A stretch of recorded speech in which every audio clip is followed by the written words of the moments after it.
qué significa decolonizar la dialéctica, ¿no?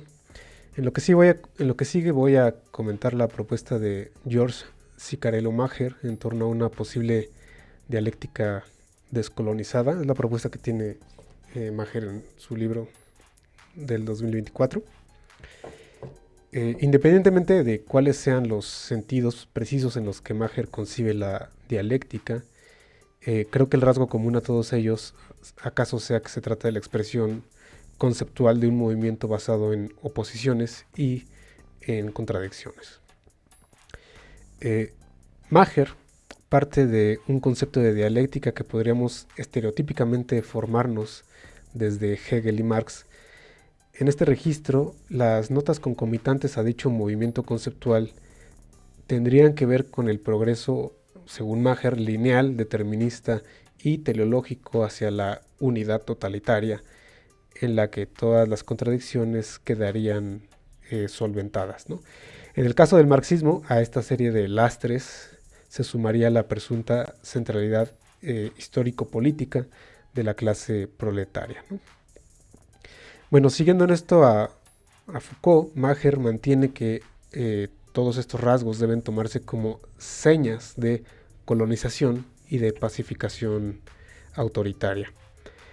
Sin embargo, y a diferencia de Foucault, esto no conduce a Maher a un tajante rechazo del pensamiento dialéctico, sino a su radicalización. Para Maher, esto significa insistir en la noción de exterioridad sin perder el terreno común en virtud del cual la oposición cobra o tiene o adquiere una significación universal, ¿no? La radicalización no significa, pues, entregarse a la dispersión del particularismo político, ¿no? Podríamos decir, de la oposición real o de la oposición dinámica, sino lo que significa es para Maher, poner el acento en lo que difiere de la identidad sistemática como una forma de eludir no solo el universalismo eurocéntrico, sino también todo el fatalismo adosado a la astucia de la razón dialéctica, dice Maher, conservadora, ¿no? Maher apuesta entonces por una dialéctica, y aquí estoy utilizando sus palabras, una dialéctica desprovista de toda certeza, incesante, indefinida e impredecible. Desde el punto de vista de Maher, la dialéctica consiste en una reflexión que integra momentos teóricos y prácticos, en el entendido de que se trata de la autoconciencia que podemos formarnos en torno al sentido de nuestra actividad opositora. Para utilizar las palabras de Maher, la dialéctica consiste en una cadena de confrontaciones transformadoras. Confrontaciones, podríamos añadir, que se mueven en el elemento de la universalidad, ¿no?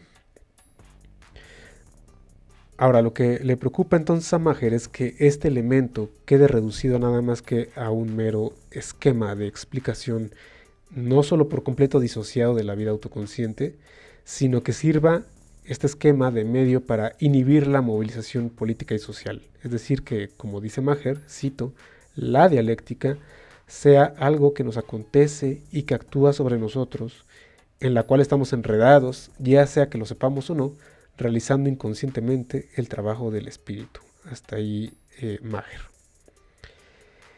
Si partimos de este temor, la dialéctica se nos presenta entonces como una especie de filosofía de la historia y de una historia movida, sí, por antagonismos, pero que tiende fatal y mecánicamente hacia la reconciliación, ¿no? Reconciliación aquí entendida, para Maher entiende muy específicamente reconciliación como neutralización de las contradicciones, ¿no? Cosa con la que yo no estoy de acuerdo. De este modo, la dialéctica podría servir a juicio de Maher como un mecanismo de integración ideológica o de consensualismo político forzado, es decir, como un instrumento del totalitarismo ideológico y por esta virtud como un medio de colonización epistémica o como una forma de colonialidad, si se quiere decir así. Puede entenderse entonces que el interés en descolonizar la dialéctica radique en salvar el sentido universal del antagonismo práctico y conceptual, pero evitando el peligro de recaer en la integración ideológica forzada por la teleología fatalista. No obstante, también pueden levantarse algunas reservas a la caracterización que Maher hace del pensamiento dialéctico, entre comillas, conservador, empezando por el sentido en que puede decirse o podría decirse que la dialéctica es determinista y teleológica. A juzgar por el argumento de Maher, que Maher esgrime, ¿no?, que con base en George Sorel, pareciera que el determinismo guarda alguna relación con la predicción científica. Por ejemplo, a propósito de Sorel y en contra del determinismo marxista, escribe Maher. Dice Maher, si la predicción científica requiere que las condiciones sean mantenidas constantes, el capitalismo, si acaso muy pocas veces es constante, está sometido como lo está a las condiciones aleatorias, a la contingencia y a la intervención política. Líneas antes podemos también leer, entendida correctamente, la ciencia para Sorel es una empresa modesta, constreñida por un marco experimental y con ceteris paribus como su lema. Sin la capacidad de mantener constantes las condiciones, en particular una vez que dejamos el contexto del laboratorio del mundo social, la ciencia rápidamente pierde su poder de predecir el futuro. Hasta ahí Maher, ¿no? Puede entenderse aquí que determinismo se refiere al carácter estricto y nomológico de la predicción de una consecuencia, de forma análoga a lo que sucedería, por ejemplo, en una predicción física, ¿no? Abstracción hecha de variaciones en las condiciones supuestas en primer lugar. Es decir, se trata de predicciones o bien modélicas o bien contrafácticas. En cambio, la predicción de hechos futuros es probabilística y tendencial, por ejemplo, la predicción del clima o de la variación en los índices macroeconómicos, ¿no? Sin embargo, esto no significa que se pierda el poder de predecir el futuro, para empezar porque la predicción contrafáctica no lo es de hechos futuros, de modo que no debería atribuírsele tamaña pretensión. En cambio, si la anticipación de hechos futuros es parte de la predicción científica, no lo es en su carácter determinista estricto, dado que se basa en probabilidades. Esto es con base en la variación de las condiciones supuestas. Para poner ejemplos extraídos del marxismo, la igualdad entre valor y precio es un supuesto contrafáctico, mientras que la transformación de valores en precios es una explicación fenoménica que solicita el concurso de la tasa media de ganancia, por mencionar solo uno de los factores reales. Por otro lado, la explicación no predice el precio, sino que pone de relieve su desviación aproximada, que depende también de la distinta composición orgánica de las empresas capitalistas que entran en interacción o en relación, ¿no? Otro ejemplo, la caída de la tasa de ganancias es la consecuencia determinista del crecimiento relativamente más acelerado del capital constante respecto del variable y siempre en mayor grado que el incremento de la tasa de explotación. No obstante, dice Marx, tienen lugar mecanismos contrarrestantes que permiten la recuperación de la tasa de ganancia de manera que la mentada caída se convierte en una tendencia estadística. Con esto quiero simplemente establecer que más allá de lo dicho por Sorel, el carácter determinista del marxismo y de la ciencia no es inmediatamente idéntico a la pretensión de predecir el futuro, ¿no? Junto con Sorel, Maher está pensando sobre todo en la predicción marxista relativa a la polarización de la sociedad en clases. Con la salvedad de volver sobre esto más adelante, bastaría con decir que no se trata de una predicción del futuro en el marxismo, pues, sino de una consecuencia inferencial una vez admitida la noción de que el capitalismo consiste en la valorización del valor con base en mecanismos salariales de extracción de plus trabajo. Si esta relación se admite como condición, entonces cabe inferir que la ampliación de la relación capitalista supondrá una conversión suplementaria de la población trabajadora en población asalariada. En este punto, ¿no?, y como diría Sis, el matemático de la novela de Stanislav Lem, La investigación, ya no se trata de predicciones, sino simplemente de extraer consecuencias. Por lo demás, quedamos en espera de una explicación más amplia de la idea de que el capitalismo muy pocas veces es constante. Si con esto Maher quiere referirse a que los supuestos ceteris paribus apenas pueden verificarse directamente, eso es algo que el propio Marx admite en el hecho mismo de que su exposición integra un tercer volumen que explica las variaciones de los supuestos admitidos en primer lugar. Pero si con ello simplemente quiere decirse que el capitalismo no es un proceso determinístico, sino que se trata de un proceso, pongamos por caso, estocástico, ello de ningún modo implica que no puedan verificarse constantes a largo plazo, por ejemplo, en la formación de la tasa media de ganancia. No obstante, insisto, Maher no ofrece mayor explicación al respecto. Pero había que preguntarse todavía qué hay de específicamente dialéctico en este determinismo y en esta relación teleológica con las tendencias futuras. ¿La dialéctica es determinista en este sentido?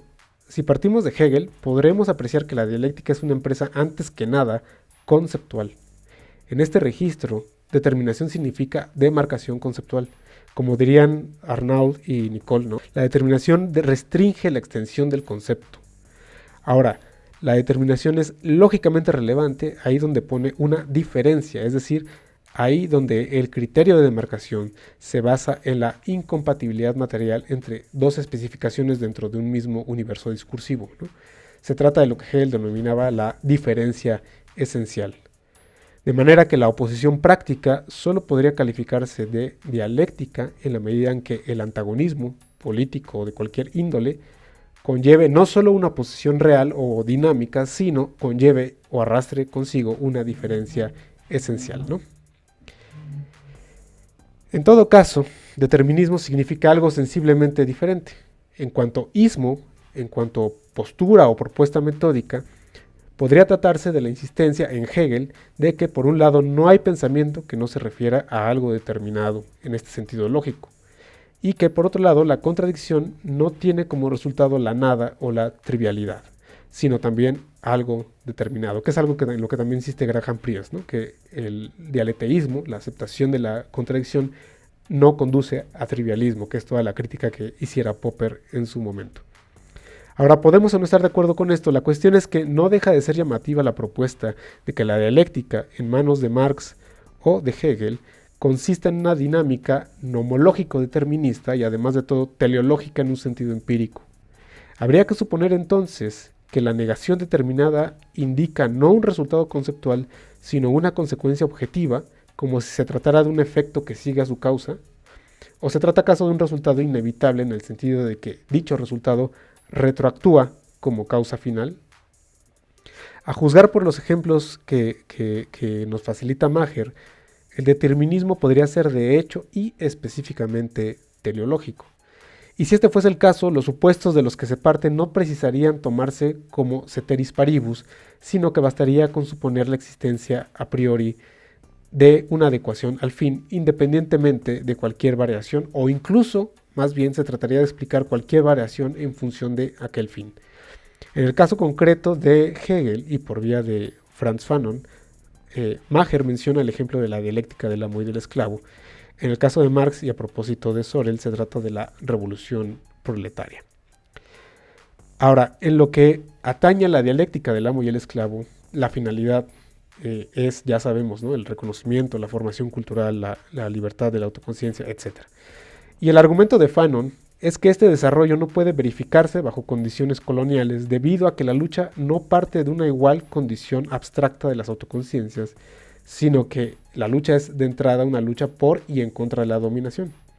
Pero también debido a que la conciencia colonizadora no se desenvuelve en el mismo plano ontológico que la conciencia colonizada. Esta conciencia, la colonizada, vive, según Maher, bajo la marca de la, así le dice Maher, diferencia subontológica. No obstante, cabría preguntarse, en primer lugar, si el desarrollo presentado por Hegel en este pasaje es análogo o de la misma clase al de la ley de desarrollo presentada por Marx como la tendencia histórica de la acumulación capitalista al final del tomo primero de El Capital, y que es la que podríamos decir predice, entre comillas, la revolución proletaria. Una y otra vez Hegel insiste en que su conceptualización ocurre, como diría el propio Marx, post festum, ¿no? Luego de los acontecimientos. De manera que las figuras de la conciencia que, valga la redundancia, figuran en la fenomenología del espíritu, han ocurrido ya tanto como su desarrollo y resolución. Pasando por alto el lioso problema de la referencialidad en la fenomenología del espíritu, la lectura de Maher, filtrada por Fanon, pareciera sugerir que para Hegel la historia espiritual de la conciencia recoge todo lo que ha pasado y seguirá pasando. De manera que ahí donde sea que tenga lugar una lucha por y en contra de la dominación, tendría que replicarse un desarrollo consciente idéntico al establecido por Hegel en la dialéctica del amo y el esclavo. Como explica el propio Maher, parafraseando a Dussel, la dialéctica es peligrosamente colonial porque las diferencias se toman como contenidas en la categoría de lo mismo, de la identidad. De manera que la dialéctica, cito a Maher, apunta siempre hacia una resolución a través de la expansión gradual y autorreplicante de ese sistema, hacia una expansión anquilosada y mecánica de lo mismo. Hasta ahí Maher.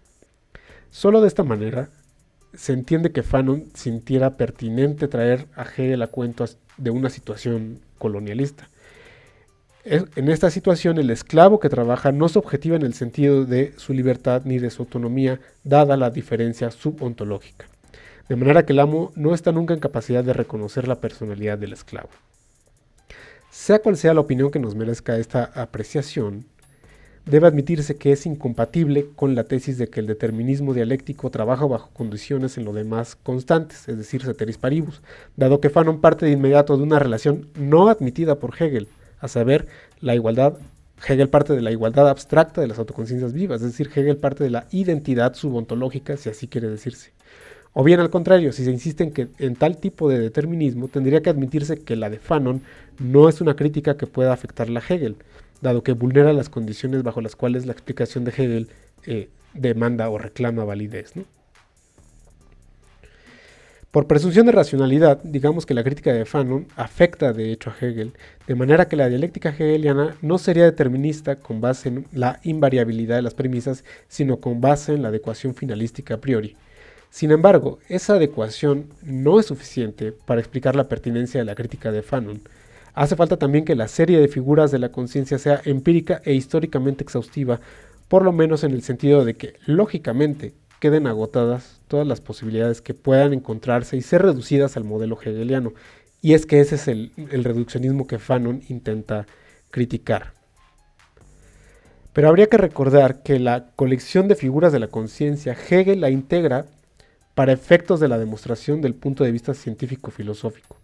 Esto de entrada define un criterio de relevancia porque se trata de arquetipos experienciales definidos no tanto por la situación, sino por lo que en cada caso se tiene por verdadero. Por supuesto, de ningún modo esto resuelve lo equívoca que resulta la situación cuando queremos esclarecer su punto de referencia, ¿no?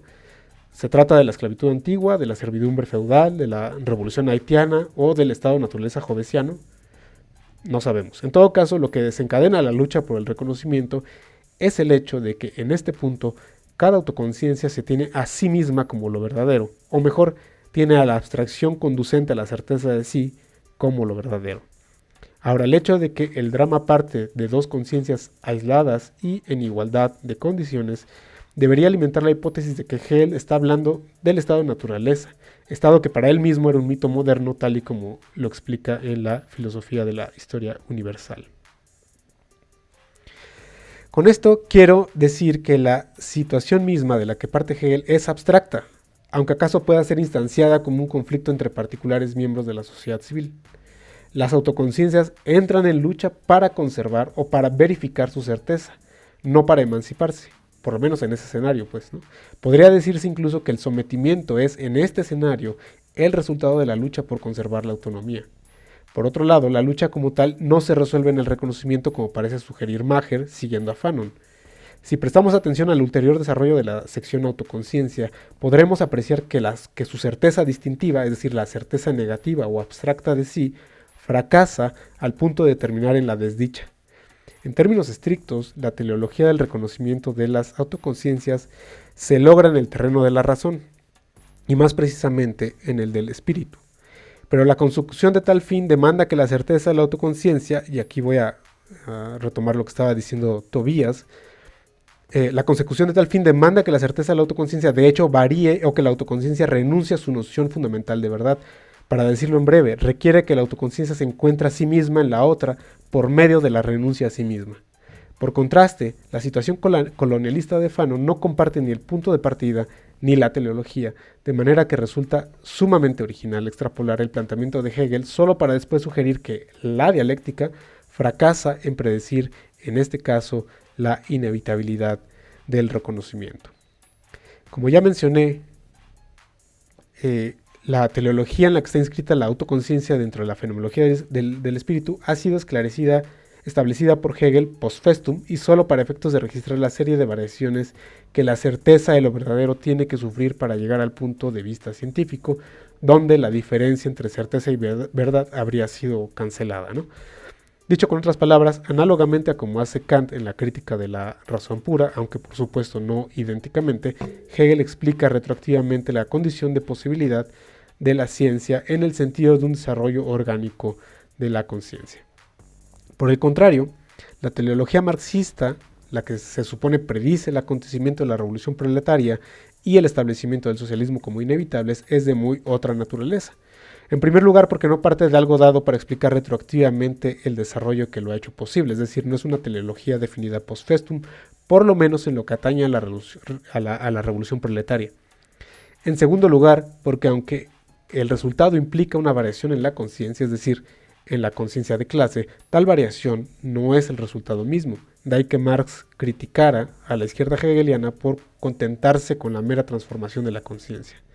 Y en tercer lugar, porque la teleología no está fundada en términos exclusivamente dialécticos, es decir, en relaciones de oposición y de contradicción puramente conceptuales, sino que también está fundada en tendencias empíricas. Por cierto que tampoco en este caso se trata de un determinismo nomológico ceteris paribus. Con este párrafo termino para no extenderme más. Ahora, las tendencias en cuanto tales, así como la concepción misma de la dinámica del modo capitalista de producción, sí están por Marx establecidas post festum. La cuestión es que, como diría Bolívar Echeverría, existe una ambivalencia en la teleología que por un lado integra las tendencias en la dinámica de la reproducción ampliada del capital y en la que por otro lado abre la posibilidad de la revolución y del socialismo. Si dentro de esta reproducción ampliada o acumulación de capital es post festum predecible una creciente proletarización, una mayor concentración y centralización del capital, así como un incremento en la tasa de explotación y una precipitación en la tasa de ganancia compaginada con un incremento en la masa de plusvalor, etc., así como todo eso es post festum predecible, el conflicto de clases que toda esta dinámica detona abre la posibilidad no modelizable de una revolución socialista. De ahí que pensadores como Alain Badiou se refieran a esta cuestión como a un acontecimiento. Bueno, tengo más cosas que elaborar, pero no me voy a extender más. Lo dejamos ahorita para la sección de preguntas y respuestas.